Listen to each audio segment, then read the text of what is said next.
Hello to my fellow history nerds. We are here with 3 short questions from Professor Noggins, and they are about the Stamp Act. So they are all considered, or 2 of the 3 are what Professor Noggins calls brainiac questions. So if you get these right, you know quite a lot.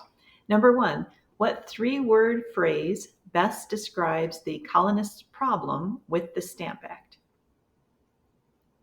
And that 3-word phrase is taxation without representation.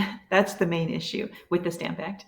Number 2, various taxes were levied on North American colonies in an effort to raise money to cover debts of what war?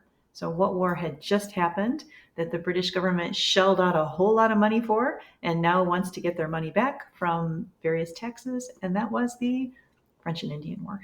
And lastly, number 3, why did British merchants eventually oppose the Stamp Act? And this is interesting. Remember, this is British merchants. So not only are the colonists in an uproar about all these taxes they have to pay on various, they have to get a stamp, they have to pay to get a stamp, pay a taxation on things.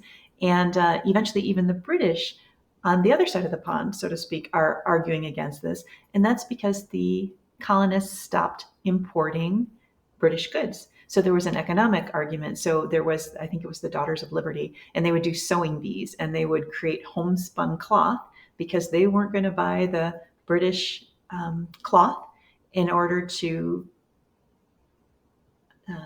protest against the Stamp Act.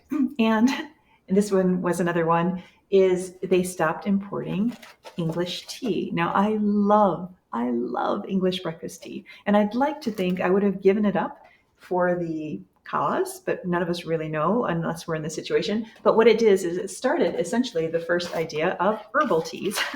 So what they would do is the colonists, again, instead of buying English tea, they would go and make tea from things like raspberries and different herbs. So that was today's questions. I hope you did well, or even better, if you didn't do well, that you learned something. I hope you have a great day, and I will see you tomorrow. Bye.